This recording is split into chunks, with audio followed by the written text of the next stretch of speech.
My name is Michelle Hopkins.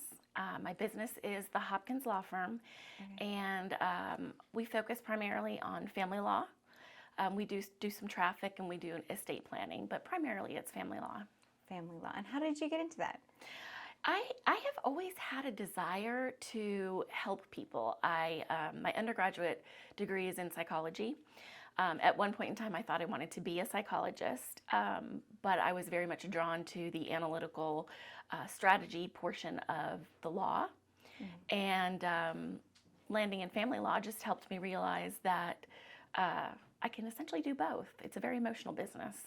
Yeah, you kind of need your psychology degree to deal with the families in time of need, right? Right. People are coming to us typically not at the best time in their life, and they're, sometimes just feel like they're drowning, and I'd like to be the person to help them out from a legal perspective, and I'm a good listener as well. Yeah. What kind of family law specifically do you practice? There's a lot of aspects. So there's a lot of divorce. There can be modifications of a prior divorce decree or a prior child support or custody arrangement. There can be people who haven't been married but maybe are sharing children. Sometimes there's family abuse involved, neglect, or between adult parties can involve children. And really it's just a wide gamut. People just really need help. Yeah. What do you find most rewarding about what you do? Helping people get through the situation. And it's interesting. I've done quite a few divorces and been to quite a lot of follow-on weddings, and so. What do you call them? Follow-on? Follow-on weddings. Okay. So I typically, if the person is happy that they've gone through a divorce, not everybody is, I usually say, I like chicken if you're inviting me to your next wedding. Yeah. So just making sure that people are taken care of. Yeah, and get the representation that they need. Yes, that's very important. What kind of challenges do you see in your business? Occasionally, sometimes people have unrealistic expectations because maybe that's their want or their desire. My approach to that is I'm a very straight shooter with, making sure I listen to what the expected outcome is for the person, and then I will let them know, in my experience, you can expect this or that, or sometimes people really want to fight for a principle, and that can just be a cost that isn't warranted. Lawyers aren't inexpensive, and so I will, throughout the process, be very straightforward and say, hey, I don't think that this is a worthy cause or money well spent, because I don't think that you're going to get the outcome that you want. So sometimes we have to dial back the emotion. Yeah, is that hard to manage people's expectations? Truthfully, it's not for me at this point in time in my career. I feel like really do reach people quite well, but probably early on, trying to find that balance where the person feels like they're heard, but at the same time, I'm dealing with them to make sure that they know where this could possibly end up. Yeah. Tell me a little bit more about how you made that flip from psychology into law. So I started law school a little later in life.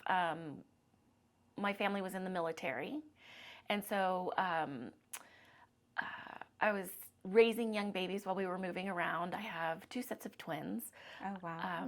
The older are a boy and a girl, and they're 25, and the younger 2 are girls, and they're 16. And wow, that's amazing. You hit twins twice? Yes. Do you get that reaction a lot? I do. Yeah. But for me, the second time around, if it wasn't twins, I'm not sure I would have known what to do with myself. Yeah, you're like, this is a cakewalk. Exactly. Yeah. And so while we were moving around, at times, there really wasn't, with the young children, there wasn't time to settle down and go to law school during that time frame. I did end up going to law school when the younger kids were, frankly, 7, I think. And then I had the second set of twins in my 3rd year of law school. Okay. So it just kind of sort of, when I settled down and was in one place, it just worked out. Now, yeah, how was that though, having twins in the middle of or I guess you were probably towards the end at that point. I had them in January and graduated in May. And George Mason Law School worked with me in terms of allowing me to overload one semester and then for the last semester just take 2 or 3 classes. Yeah. So that worked out very well. Yeah, with newborns, that had to be yeah. tough. Yeah.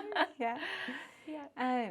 How about your clients? What are you guys doing for advertising and marketing to get your clients in?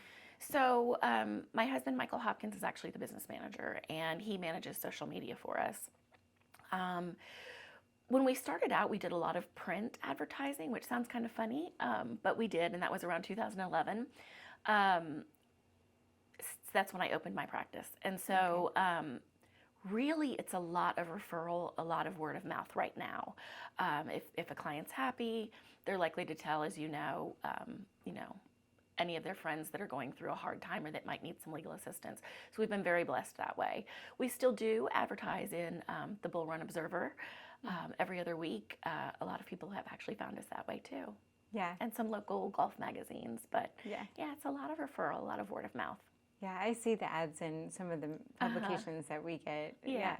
So I think that's still a good avenue to I think so too. Get people in, and I feel like sometimes people forget the power of print. Yes, I agree. Right? Yeah. Plus it helps out the local businesses too, so. Yeah. What advice would you have for someone graduating law school, getting into the business? I would tell them that they should probably dabble in a few areas of law if they haven't already explored that during law school. Family law is a tough business. There's so many other areas to practice in, so I would probably suggest that they do some internships and different types of law at different kinds of firms. There's the large firms and there's small firms, and everyone has their own sort of office culture. And I think that that's important when you're building a career, to see what is a good fit for you. Yeah, absolutely. Where do you see the company going, either yourself individually or as a company in the next 5 years? We're going to stay right where we are. I have a paralegal who's been with me for 5 years, who's graduating law school in May, and she's just accepted an offer to be an associate once she passes the bar in the fall with the firm. So she's been, like I said, she's been in the firm for 5 years. Her name is Sydney Rameli, and she's going to just do great things in her own career, and she's going to end for the firm, and she's just going to hit the ground running. I also have another associate. His name is Tyler Melton, and he's been with us for almost 2 years now, and he's doing great litigating and taking care of people too. So I would like to see another couple of lawyers if it goes that way, but we really are a tight-knit group in the office. And I like that because I feel that as though nobody gets lost in the shuffle in terms of our clients. We all know what's going on. If one person is not available to answer, definitely the other person knows what's going on and can help. Everyone's in the loop. Yes. Has it been rewarding to watch these associates grow? You've been mentoring them and guiding them? Yes, it has been very rewarding. That's very exciting to me because it is such a process. You're going before the court, you're arguing at the same time. It can be a little nerve-wracking when you're first starting out, going before the many different judges in many different jurisdictions, sort of trying to learn the atmosphere in the court and watching the associates grow and as individuals and in the practice is really amazing. I'm sure, yeah. So you practice in Loudoun County and Fairfax County? Primarily in Prince William. Okay. We absolutely do come out to Loudoun. We're absolutely in Fairfax, and we also go to Fauquier. Those are the primary areas. Yeah. What do you like to do outside of work? So outside of work, I like to do some things with my girls. But they recently got their driver's license, so they're kind of busy. Oh, yeah, so you're not going to see them for a while. Right.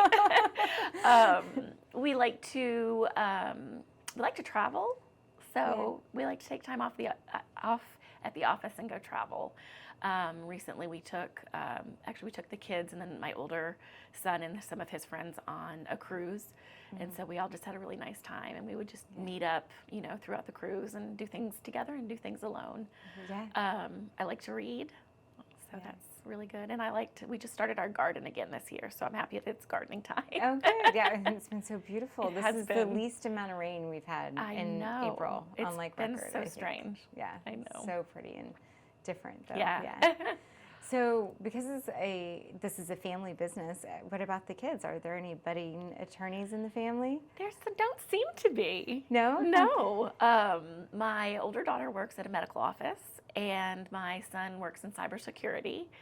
And the little girls they're not little, they're 16, but they are, one of them is a lifeguard, and the other one is hoping to work at an animal daycare for the summer. So yeah, I'm not seeing any budding lawyers. No, yeah, you never know, You right? never do. You never do. Yeah. Are there any last parting words you'd like to leave us with? Some words of advice, business advice,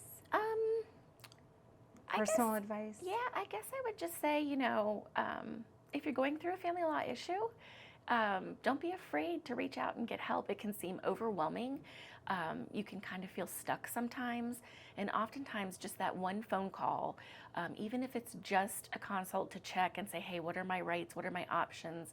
I think that the phone call is a difficult thing to do for some people. Make the phone call, and I think it will provide peace. Yeah, make that first step. Make the first step. Yeah. What advice do you have for someone who might be struggling with making that first step? Educate yourself. If you're too afraid to make that phone call first, get online, take a look, see, read some Virginia laws about going through a divorce or what a modification looks like. The Virginia statutes are typically fairly clear on the matters. But again, ask your friends if they've been through anything. See if they have a referral for someone that they could call. But that call usually does provide a lot of peace for people. Even if you don't go anywhere further with it, it can just provide that peace. That peace. Yeah. And how do you gain trust with your clients during this difficult time? For me, it's by being very honest. Very honest and straightforward.